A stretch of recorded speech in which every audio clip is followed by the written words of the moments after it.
and welcome to the Dynamic Duel Podcast, a weekly show where we review superhero films and debate the superiority between Marvel and DC by comparing their characters in stat-based battle simulations. I'm Marvelous Joe. And I'm his twin brother, Johnny DC.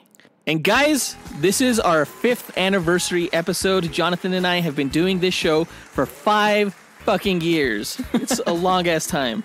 It doesn't feel like it. It doesn't feel like it's been 5 years at all. But a whole 1/7 of our life has been dedicated to this podcast. Holy shit, well, when you put it that way. Life well spent. Yeah, totally. Since 2016, Jonathan and I have been producing this show for the first 2 years on a bi-weekly basis, and then since 2018 on a weekly basis. We have yet to miss an episode release date. You're welcome. We worked on the show while we were sick, while we were tired as hell. Like now. Right, but we enjoy working on this show so much. It's become such a big part of our lives, and we just love sharing it with you guys, the fans. You guys definitely make all of the hard work worth it. And maybe we need a vacation. I don't know. We don't have one scheduled. No. I don't know. We want to reach out and give a big thanks to everyone who left us a voicemail on our website, congratulating us on 5 years, and also my and Jonathan's 35th birthday, which is coming up this week. We're going to play all those voicemail messages that we received at the end of this episode as a way to share this monumentous moment with our fans. Thank you, guys. This has all been like a very big moment that I've been looking forward to, and you guys and your comments just make it more special. And for this special occasion, we're going to find out who would win in a fight between the Batman villain, Mr. Freeze, and the Spider-Man villain, Dr. Octopus. In researching these characters, we found out that the characters had a whole lot in common, too much to ignore. I know some people wanted to see Mr. Freeze go up against, like, Pyro or something like that, but we've done the fire and ice thing several times now, and I think it would be hard to kind of come up with more ways that fire could go up against ice. So if you guys want to see that type of match, listen to our Human Torch versus Killer Frost episode. But really, we were trying to find a good matchup for Dr. Octopus, given that he's probably Spider-Man's biggest villain that we haven't pit in a duel yet. Yeah, and Dr. Octopus and Spider-Man himself are, they're pretty unique characters that don't really have strong DC equivalents. I thought Mr. Freeze was a good matchup because even though, he has Mr. in the title, he's actually a doctor. And again, like Joseph said, there's a lot of similarities. This episode, of course, ties into our last episode, which was a review of the first Spider-Man film.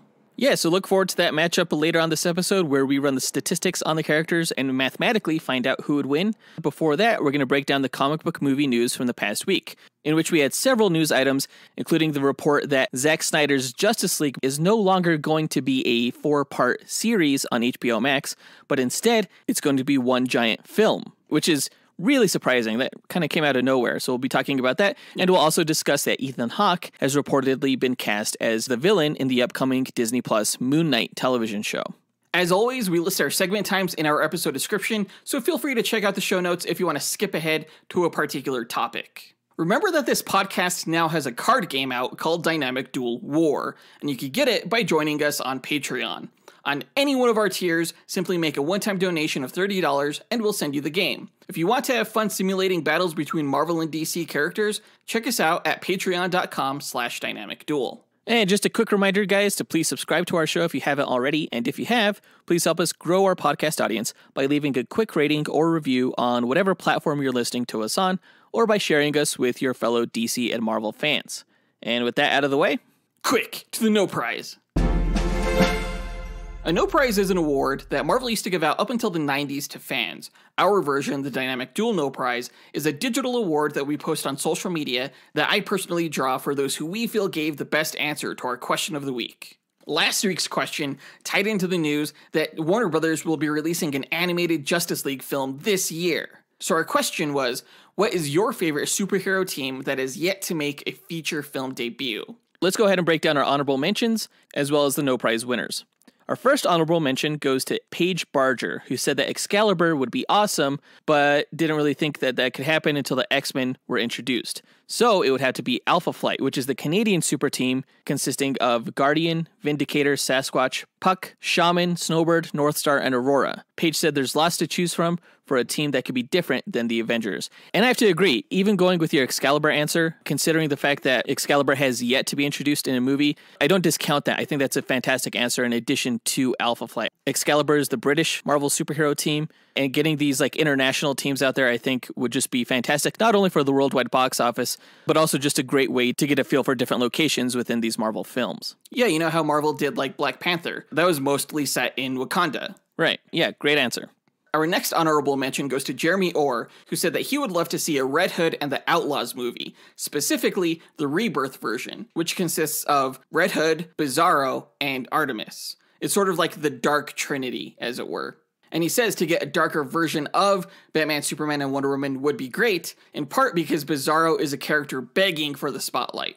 And I agree, like, Bizarro should have been in a live-action film by now. Would you go like a funny route with him or like a scary route? How would you do that? No. Totally like Frankenstein's monster, scary route. Yeah. I think that's the best version of Bizarro.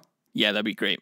You could get some comedic moments in there, especially playing off of serious characters like Artemis and Red Hood. But for the most part, he should be like a darker version of Superman.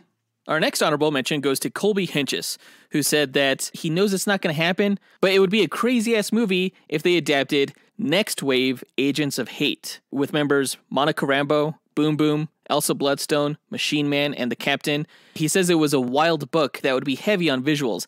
And although it was a short-lived team, the Next Wave book that was written by Warren Ellis was fantastic. I love characters like Photon, like Machine Man, and the book actually introduced me to the character of Elsa Bloodstone, who has also become one of my favorites. She's just so great. She's Marvel's premier monster hunter, and we're definitely going to get her in a dual episode this year. I've never heard of Next Wave, but I know Warren Ellis is a pretty crazy, awesome writer. So I believe you and Colby when you guys say that it's awesome. Yeah, you don't have to call him Next Wave because the team name never really gained any traction, but just a movie with those characters I think would be fantastic because the way they played off of each other in the story was hilarious and just they gave no shits. It was great. Before we announce the winners of this week's No Prize, we want to give a quick shout out to everyone who took the time to send us an answer, including Al Gustafson, Nightwing Superman, Isaiah Bethune, Shane Habazine, Adam Spees, Dustin Balcom, John Spees, Miggy Metangian, Joel Seagrave, Hannah B., Robert LeBlanc, Sean Tenney, holy shit, there's a ton of these, Nathaniel Wagner, Jeff Miles Jr., Iran Agami, Richard McGrew, Calvin Mims, still going, Jacob Bell, Matt Estes, T. Elmont Bailey, Ezra Garcia, Zachary Hepburn, and finally Mincemeat Mouse. Thanks, guys. Yeah, thanks to everyone who participated. That might be the most answers that we've ever gotten for a single question. And all of them were great. But the winners of this week's No Prize are Michael Haggerty and Michael Prince. Michael Haggerty said that one of his personal favorite teams is the Creature Commandos, saying that this could also introduce Sergeant Rock and East Company into the DCEU. Monsters killing Nazis can never go wrong. He even mentioned that he and his buddy are writing a screenplay for the team. I love the Creature Commandos. They're definitely an underused team in DC Comics. It's basically just a vampire and a werewolf and Frankenstein's monster and other monsters, like he said, killing Nazis. It's fantastic. Sold! That sounds great. I love the DC Showcase animated short that they were in, titled Sergeant Rock. If they could expand that into a feature-length film, that would be amazing. Yeah, great answer. Fantastic answer.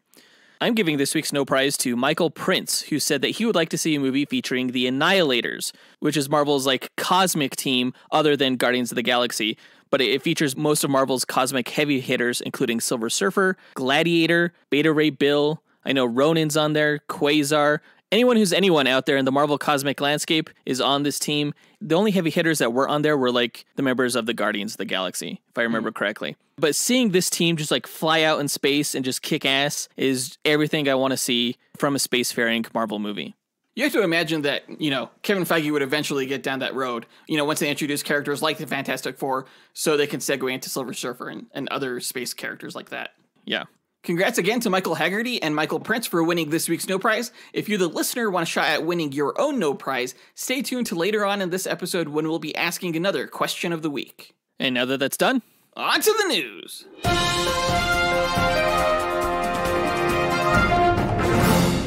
So early last year, we learned that HBO Max would be releasing Zack Snyder's cut of the Justice League. And it wasn't long after that we also learned that it would be released as a miniseries in 4-part, like 1-hour episodes or 45-minute episodes, because the movie is apparently really long, close to 4 hours. It seems like a smart move on behalf of HBO Max to get new subscribers, considering that they could probably stagger the release over the course of, a couple of months, so they wouldn't have subscribers drop off after, a single month after watching the film. But late last year, we started hearing rumors that Warner Brothers was actually considering releasing this new cut in theaters as well. I guess just to make some extra box office money off of the film to offset its extra cost of these new shoots. And it looks like that was confirmed in part by Zack Snyder this past week through his Vero account when he answered a fan's question asking about whether his cut of the film was still going to be a 4-part miniseries or a one-shot, theatrical feature-length film. And Zack Snyder said it was the latter. Now, I'm not quite sure how I feel about this. I was looking forward to, having this be like a weekly, month-long event. But I understand from a business perspective why Warner Brothers, at least, maybe not HBO Max, would want to release this in theaters. Yeah, it does make sense from a business perspective. The only downside being that 4 hours is a hell of a long time to sit through a movie. I'll do it. Heck, I sat through like Return of the King in theaters.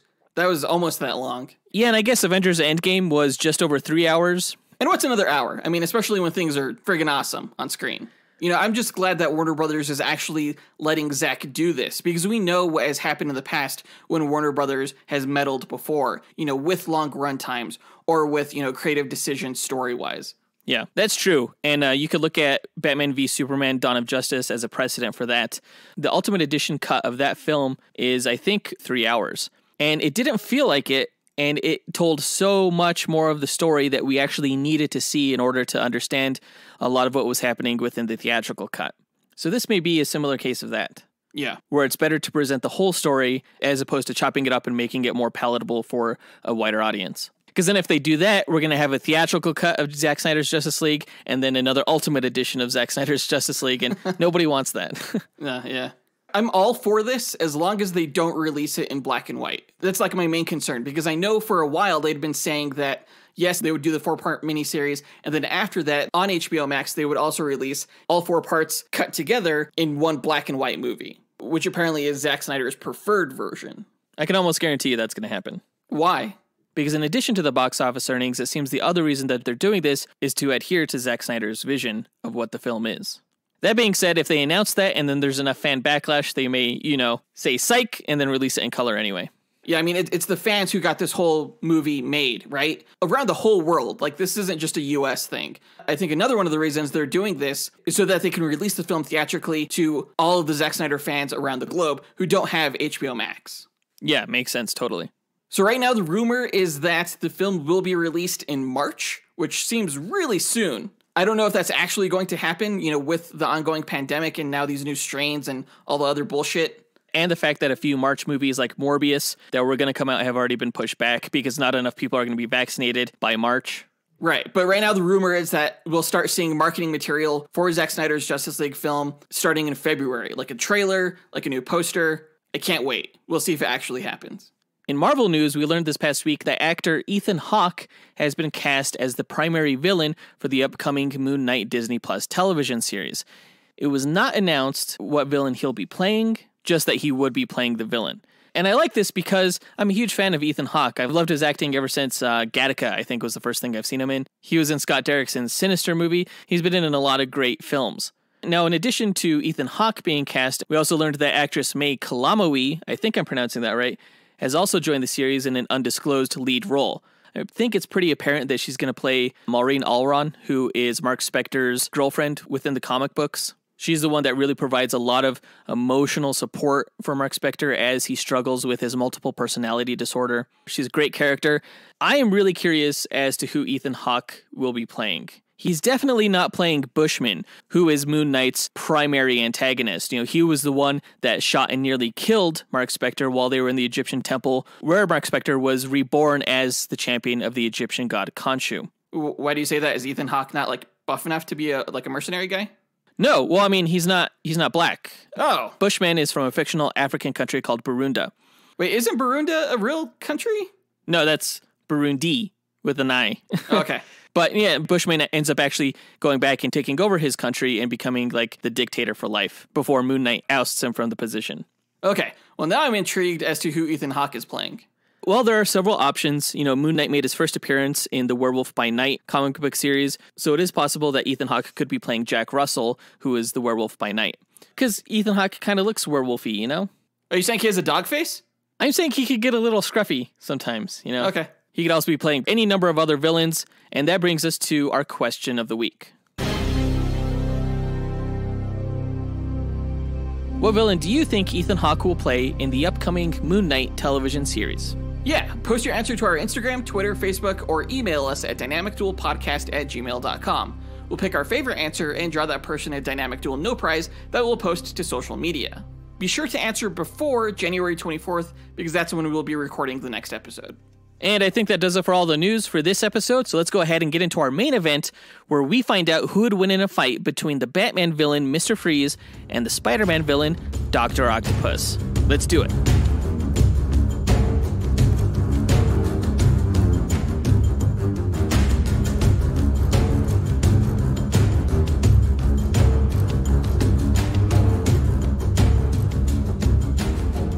Alright, Mr. Freeze versus Dr. Octopus. It has been a while since we've done a duel episode. Yeah, not since Cheetah versus Rhino. Yeah, and since then we had the Wonder Woman 1984 review, our Brothers Awards, and the Spider-Man review. So it's been like a month. Really excited to get back into it and use our mathematical prowess to find out who would win between these two fantastic villain characters. Now, why Mr. Freeze versus Dr. Octopus? Well, for several reasons. The first being, we couldn't find a good matchup for Dr. Octopus, and Mr. Freeze was our likely best option. Considering that they're both really popular, they're both scientists who gained their powers in horrible lab accidents. They both have horrible romantic lives, but are romantics at heart. And they both have cool red goggles. I thought Dr. Octopus's goggles were like green. Sometimes they're yellow too, but sometimes they're also red. Who cares? It's a stretch. I'm working on it. That being said, they also do seem to be very comparable powers-wise. Yeah, they don't have similar abilities, like, at all, but they're both pretty powerful. Yeah, and I think it'll be cool to see who wins. So let's go ahead and do that. If you've never listened to one of our duel episodes before, the way we determine a winner between these two characters is by running 1,000 Monte Carlo simulations using their statistics. What's a Monte Carlo simulation? Well, it's a probabilistic model used to determine outcomes through random sampling. In our case, it randomizes statistics along a normal distribution, which is a bell curve, as a way to simulate the many variables that can occur during battle. The stat parameters we use are based on the official Marvel Power Grid, and we use that criteria to extrapolate the DC characters' stats. We've included some additional stat categories of our own, such as range, damage potential, and perception, in order to create a more complete and robust simulation. Running these 1,000 simulations gives us a percentage of wins for each character, and we declare the one with the higher percentage to be the ultimate victor, given that they're more likely to win any given battle. No character ever wins 100% of the time. Comics have shown that there's always a way for, like, Batman to defeat Superman, and we feel our method falls in line with the precedents that have been established in the comic book stories. And we use this method because it was the least subjective, most unbiased way to determine who would win. Of course, we are both heavily biased toward our respective allegiances, and instead of debating these matches forever, we just let the math decide for us. So there's no fan votes here, and no relying on just feats. Yeah, because those could be inconsistent. Now, before we run the simulations, though, we like to break down each character's histories and abilities before improvising a scenario on how we imagine one of the 1,000 simulations we run would play out beat for beat. So let's go ahead and get into it. I believe it's my turn to give the backstory on the Marvel character first. So let's go ahead and learn all about Dr. Otto Octavius, aka Dr. Octopus. Otto Octavius was born in Schenectady, New York, to an abusive factory worker father and an overbearing but supportive mother. Although Otto would regularly receive beatings from school bullies and his father, his mother discouraged violence and pushed him to excel in school and not become a laborer like his father.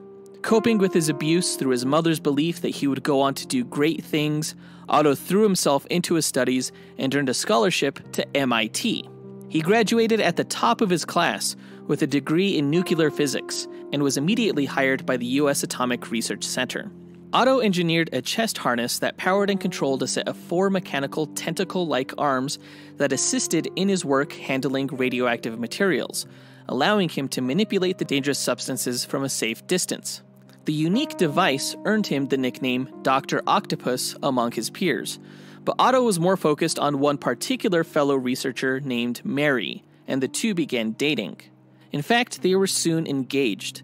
When Otto told his mother the news, however, she accused him of turning his back on and abandoning the only person who had ever cared for him. Riddled with guilt, Otto broke off his engagement with Mary right before his mother died of a heart attack. Now, without any family or significant other, Otto grew bitter and morose, coping with his pain through his work. Though he was careless too. While using his tentacle arm harness in an experiment, he inadvertently caused a radiation leak that resulted in a massive explosion in his lab. The radioactive blast fused the tentacle harness to Otto's body and mutated his brain, granting him a technopathic link with his tentacles, but also cursing him with irreversible brain damage that caused the once respected scientist to turn into a megalomaniac. Setting out to prove he was not a scientific failure, he took control of a nuclear power plant in an attempt to continue his previously disastrous experiment. Spider-Man showed up to stop him, and although Otto won their first encounter, Spider-Man was able to beat him in their second, and Otto was sent to prison. While incarcerated, he became obsessed with defeating Spider-Man for daring to challenge him, and after serving his short prison term, he attacked his new nemesis at Coney Island, unmasking him. Otto failed to believe that his nemesis could possibly be someone as seemingly meek as Peter Parker, and he went on a rampage throughout New York City trying to call out the real Spider-Man. He was again defeated and sent to prison, where authorities learned a way to remove Otto's tentacle harness. They didn't realize, though, that his control over the arms were technopathic in nature, and Otto remotely commanded the arms to break him out from his cell. Oh, wow. Realizing that the odds of defeating Spider-Man were greater if he teamed up alongside some of his fellow villains, Otto formed the Sinister Six, a team that included himself, Mysterio, Vulture, Electro, Kraven, and Sandman. He tried to get them to gang up on Spider-Man together, but they were all too vain to let anyone else claim victory over their foe. So instead, the Sinister Six set up a series of 6 challenges for Spider-Man to fight through in order to rescue the kidnapped Betty Brant and Aunt May. Dr. Octopus was the last villain Spidey had to face in the gauntlet, and Spidey nearly drowned being dragged down into a large aquarium by Otto's tentacles. Spider-Man saved himself, though, by releasing all of his webbing into the water, gumming up Otto's mechanical arms. You can learn more about other Sinister Six members' mistrials in our Flash vs. Electro duel and our Scarecrow vs. Mysterio duel episodes. Although Aunt May was kidnapped during that ordeal, she found Otto to be well-mannered and quite charming. The hell? And had no clue that she had been kidnapped at all. Later, to Spider-Man's shock, Otto attempted to marry Aunt May in an attempt to gain her inheritance. However, their wedding was interrupted by a rival Spider-Man villain named Hammerhead, and the marriage never went through. Otto's former fiancée Mary later came down with a deadly virus, and Otto began stealing research materials in an effort to develop a cure. He was unsuccessful in developing it in time, and Mary died before it could be administered. He gave the cure to Spider-Man when the hero was inflicted with a similar virus, hoping to cure him so he could later kill him himself. Interesting. During the events of the superhuman Civil War, in which the hero community was divided over legislation to register with the government and reveal their identities to the public, Spider-Man announced that he was Peter Parker. This infuriated Otto, reminding him of the time in which he unmasked Parker and the lost opportunity he had in that moment to defeat him. However, by this time, Otto had learned that his years of injuries and strain from using the harness had started to take a toll on his body, and he was dying. In his final months, he convinced world leaders that global warming was accelerating, then used an army of Octobots to take over a space station and control a series of satellites that would incinerate a portion of the world's population. His plan was for the survivors to acknowledge his scientific genius and rebuild the scorched earth in Otto's image and never forget him. Although he had assembled a new Sinister Six to help keep Spider-Man from stopping him, the Avengers came in for the assist, and the heroes defeated Otto's team.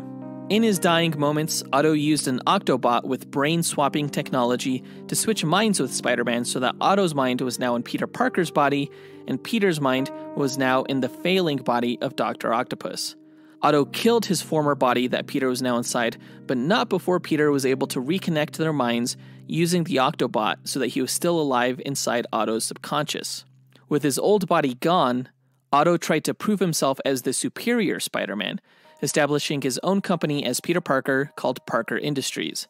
He also had Peter go back to school to earn his doctorate, falling in love with a fellow student named Anna Maria Marconi, who reciprocated those feelings. Though Otto relished in his time as Peter, seeing it as a chance to become a better man, his new life would come crashing down in an attack by the Green Goblin, then known as the Goblin King, who had managed to deduce Spider-Man's new true identity and kidnap Anna. Otto ceded control of his body back to Peter, acknowledging that only Peter had the ability to save her, and that he was in fact superior. Otto erased his consciousness, sacrificing himself to save the woman he loved. He was later brought back by the Spider-Man villain known as the Jackal, who cloned Otto's original body in an effort to get his assistance on a sinister project that would use cloning to effectively end death. Otto agreed, having no recollection of his time in Peter Parker's brain. And that's his history. Powers-wise, Dr. Octopus has the ability to technopathically control the 4 prehensile, telescoping titanium steel mechanical arms attached to a harness fused to his torso. Each arm ends in powerful pinchers that can grab and lift about 8 tons each, though he does need to use one or several arms to anchor to the ground for support. The pinchers can spin for a drilling effect or a windmill effect, and they strike with the force of a jackhammer. The arms are individually pre-programmed to defend Doc Ock or resuscitate him if they're ever separated from his body. They can also extend to about 30 feet in length, which allow him to make great strides while vaulting over obstacles or using them to run, and he can reach running speeds of about 50 miles per hour. Otto is also a gifted intellect with a particular knack for multitasking. He's an expert in engineering and nuclear radiation, and he will occasionally use Octobots in battle, which are robots he can control that have tentacle arms similar to those on his harness. And he uses his technopathy on those as well? Yes, correct. Though he won't have them in this fight because they're usually a pre-planned measure. They don't follow him around like a dog unless he has a specific use for them. Good, that's great news. Octopuses, not gonna lie, freaky as fuck. Yeah, but Dr. Octopus is even scarier. He will literally rip your face right off. I mean, unless you have a protective dome around your head, then you're fine. Oh, like Mr. Freeze? Exactly. Yeah. Let me get into his backstory. Originally known as Mr. Zero, Mr. Freeze's initial origin was that he was a victim of an accident while experimenting with the development of a cryogun. Paul Dini and Bruce Timm reinvented the character for the Batman animated series Emmy Award-winning episode Heart of Ice, and Mr. Freeze's origin in the comics was revamped.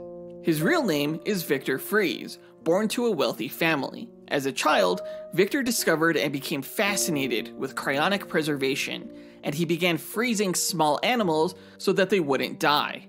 Horrified, his parents sent him away to a boarding school. As the winter holidays approached, he learned that his parents disowned him. He never saw them again, and in his depression, he became emotionless and detached from humanity, focusing instead on his studies. It was at the boarding school where Victor first met and fell in love with a beautiful young woman named Nora. His cold outlook on life began to change when they started dating in college, as Victor was finishing up his doctorate.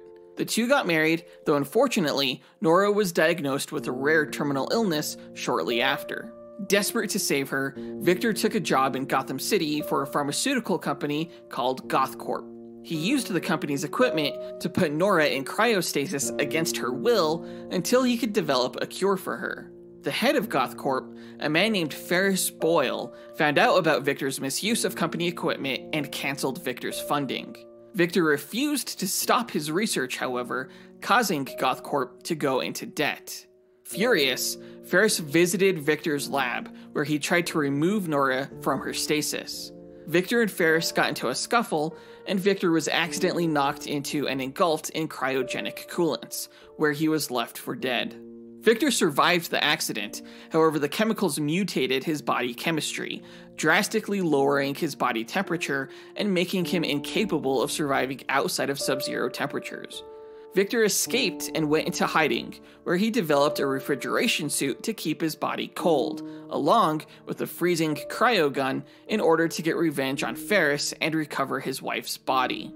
Adopting the identity of Mr. Freeze, Victor attempted to kill Ferris, but he was stopped by Batman, who dodged one of Freeze's ice blasts, causing him to accidentally hit and break open Nora's stasis chamber, killing her. Freeze blamed Batman for Nora's death, and swore to destroy everything Batman held dear, namely Gotham City.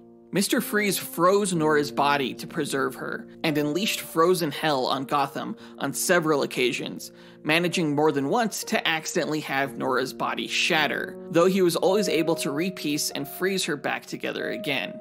Weird. Always defeated by Batman, Freeze was often placed in Arkham Asylum or prisons such as Iron Heights. Highly intelligent, however, Freeze always managed to escape his imprisonment and occasionally teamed up with other members of Batman's Rogues Gallery, serving for a time as the Penguin's lead muscle. He also later teamed up with Black Mask and Nyssa Al Ghul, the latter of whom you can learn more about in our Daughters of the Demon vs. Daughters of the Dragon episode. Nyssa promised Freeze access to a Lazarus Pit in exchange for the construction of a Sub-Zero machine weapon, to which he obliged. Freeze used the Lazarus Pit to resurrect his dead wife Nora, though she came back completely insane, calling herself Lazara, and imbued with the powers from the pit, including zombie reanimation and flame generation. Lazara blamed Freeze for what she had become and nearly killed him in a fiery rage. Distraught at how his wife had been resurrected, Freeze was able to put Nora back on ice with the help of Cassandra Cain, who you can learn more about in our Batgirl vs. X-23 episode. In post-Flashpoint continuity, after the Flash reset DC's canon, Freeze never met Nora in school. Instead, Nora Fields was the first person placed in cryostasis in the mid-1900s by her wealthy parents after she was diagnosed with an incurable heart disease.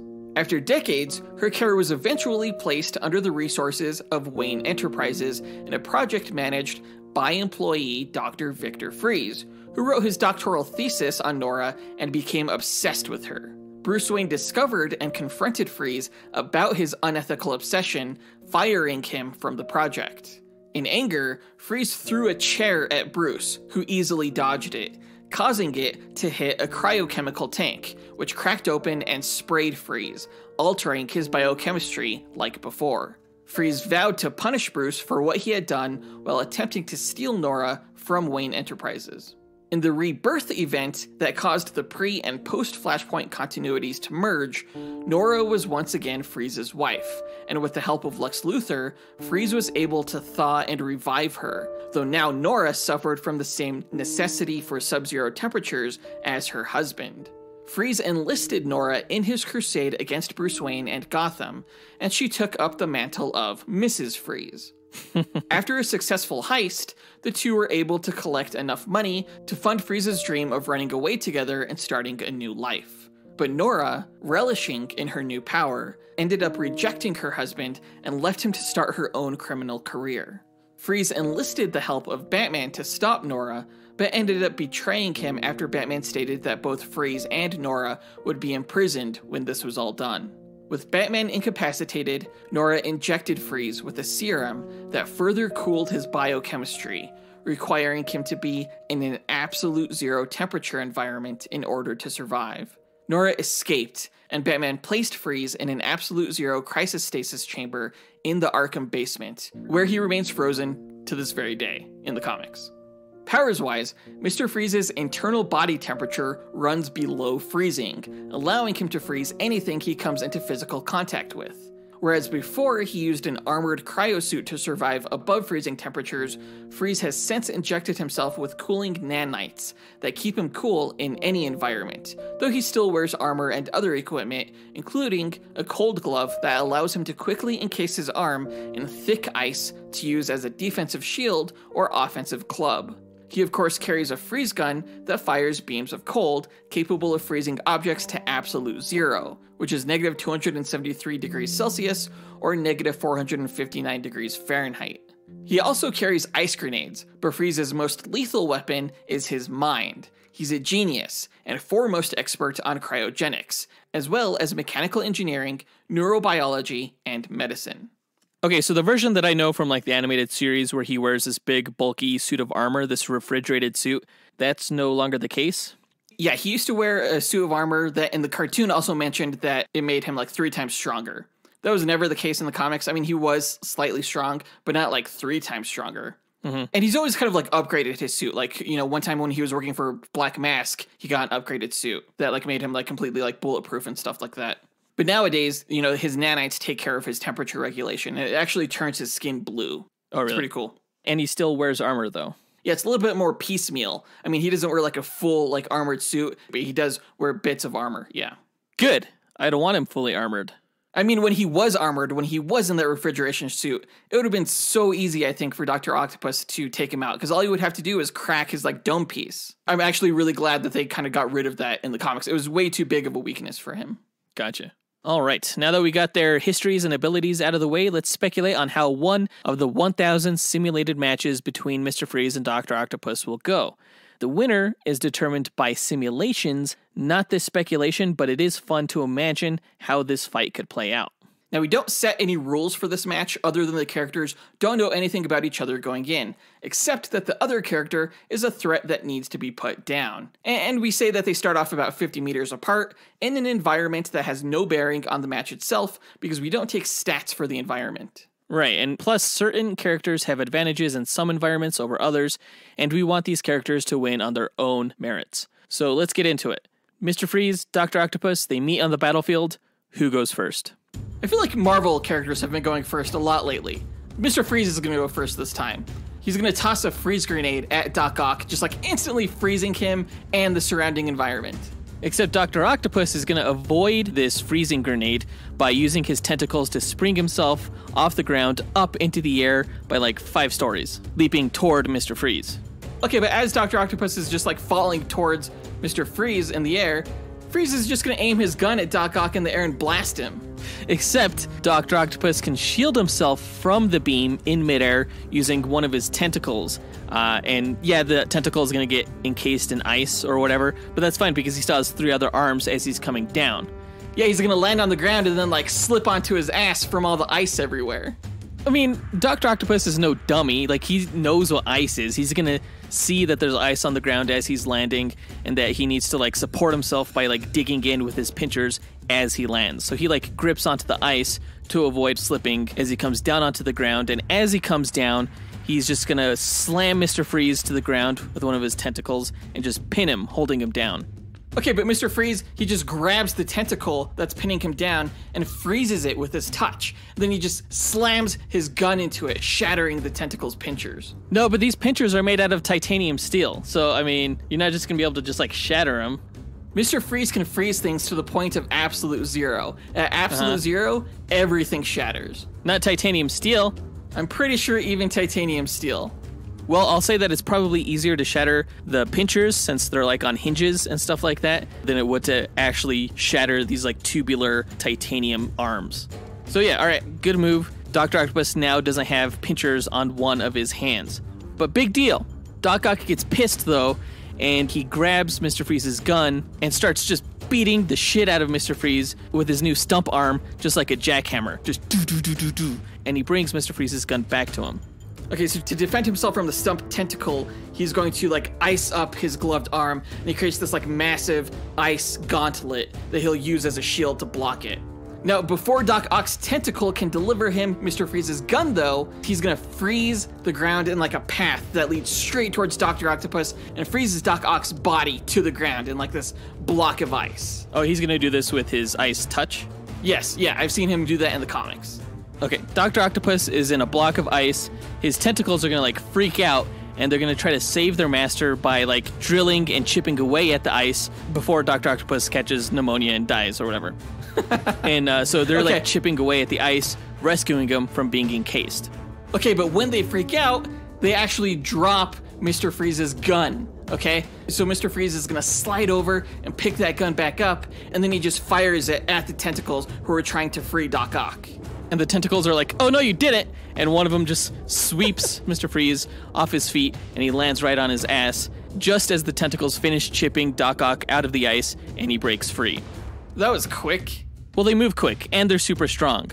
Okay. So with Mr. Freeze on the ground, Dr. Octopus just lunges all of his arms right towards him and grabs him. But before they reach him, Mr. Freeze uses his gun to create like this domed ice barrier around him to protect himself from the tentacles. Okay, big whoop. The tentacles are just going to drill into the ice dome. All of them except for Stumpy, of course. Stumpy's just kind of like banging on the side of the dome. Okay, but little did you know, Mr. Freeze is actually generating like this freezing mist inside the dome, reducing the internal temperature of it to absolute zero. So as the drilling tentacles start to penetrate through the ice, the mist will escape like a ruptured cryogenic tank, and it'll just freeze those tentacles, preventing it from like drilling any further and keeping the end of the tentacle from like bending or really operating at all. Okay, so what you're saying is that these tentacles can't penetrate this dome without getting frozen to shit. Exactly. Which is actually a pretty good defense.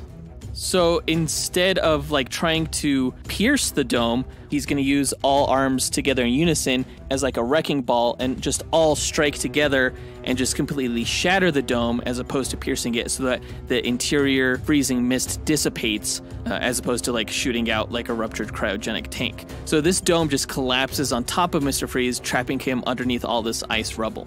And with Mr. Freeze like buried underneath all of this, Dr. Octopus starts like grabbing and lifting and hurling these heavy ice chunks out of the way so that he could get to Mr. Freeze and just rip him apart limb from limb. Okay. So suddenly Mr. Freeze is just gonna erupt from the ice. He like aimed his gun straight downward and just like shot himself into the air by creating this like giant ice pillar, okay?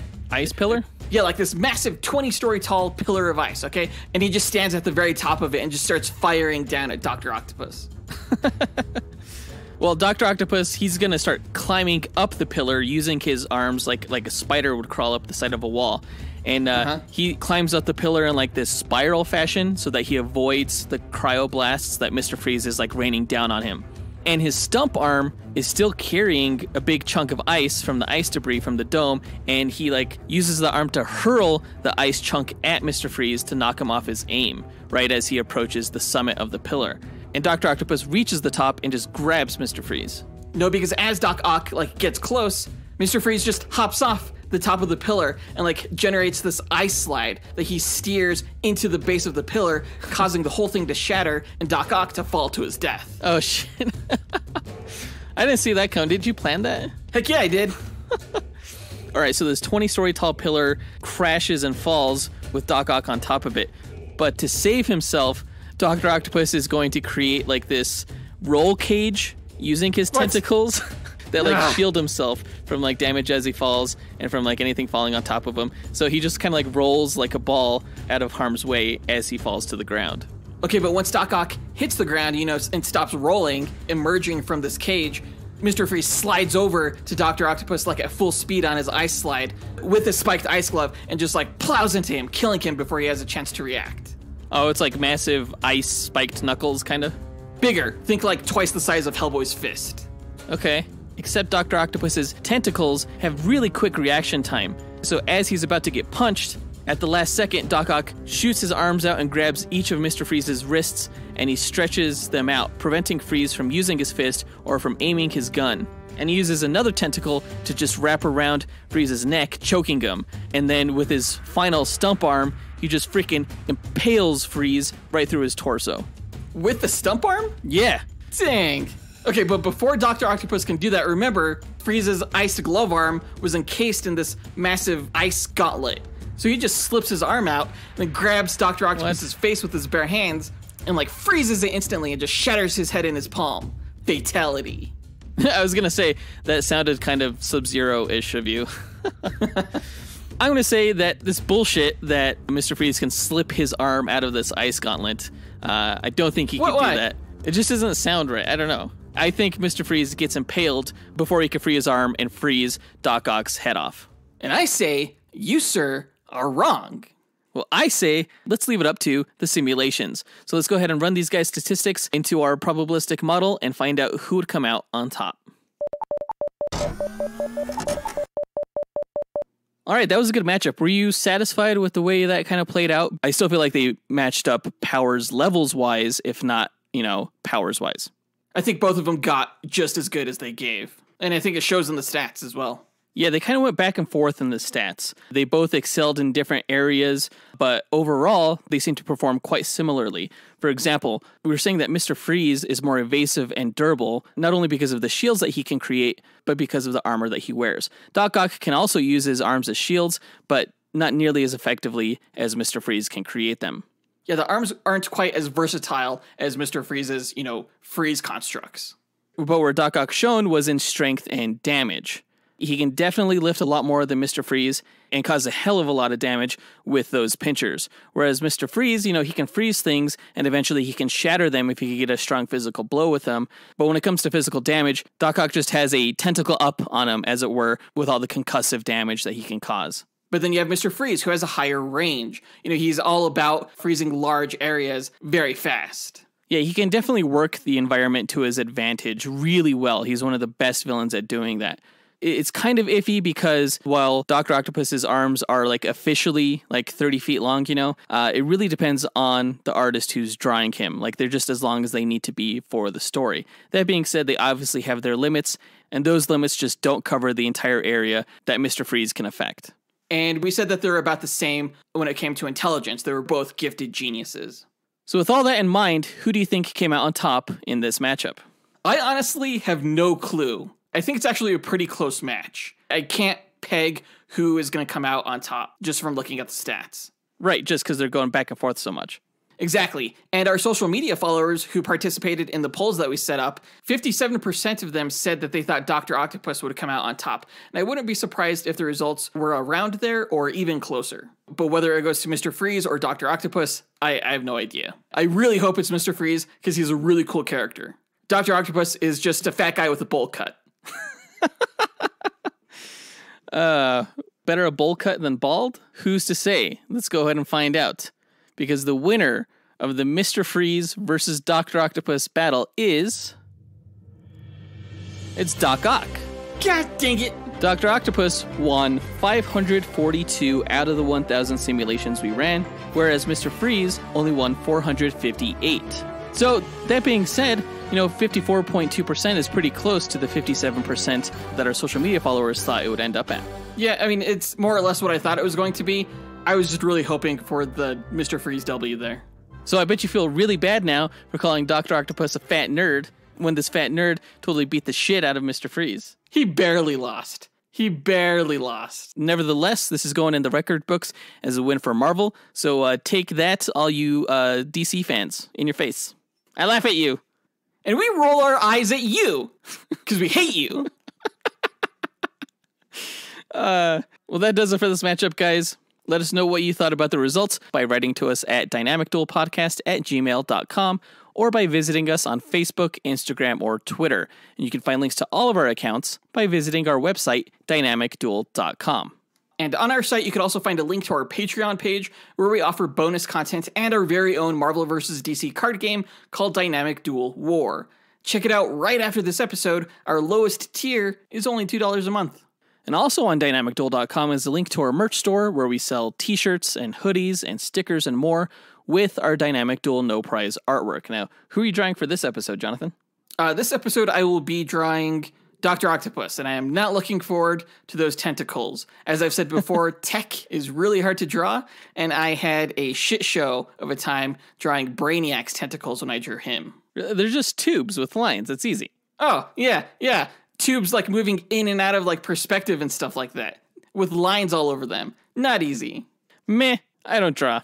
In our next episode, following off this duel, we will be reviewing the 1997 Joel Schumacher film, Batman and Robin, which of course infamously featured Arnold Schwarzenegger as Mr. Freeze. And I gotta say, I'm not looking forward to it. I actually watched the movie recently, last year, and Really? It was really hard to get through. Oh, God. Either way, it's going to be fun to tear apart in our next episode. So look forward to that, guys, next week. So that does it for this 5th anniversary episode. We hope you guys had fun. Don't forget to stay tuned after this episode when we feature all the awesome voicemail messages that you, the listeners, sent us in celebration of this momentous episode.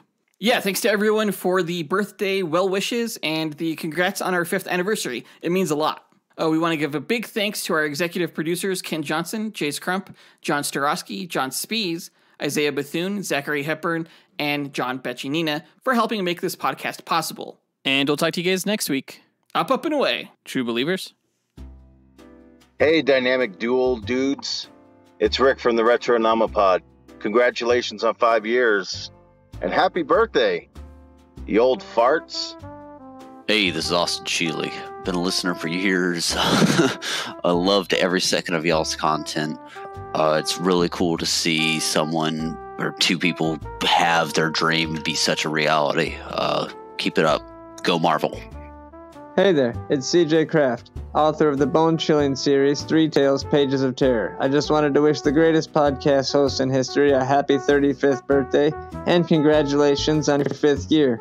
Here's to many more, and keep up the great work, guys. Loving the content. What's up, Brothers Duel? This is Ezra Garcia letting you guys know that I love the podcast, love you guys, keep up the good work, and we'll definitely be tuning in to future episodes from here on in.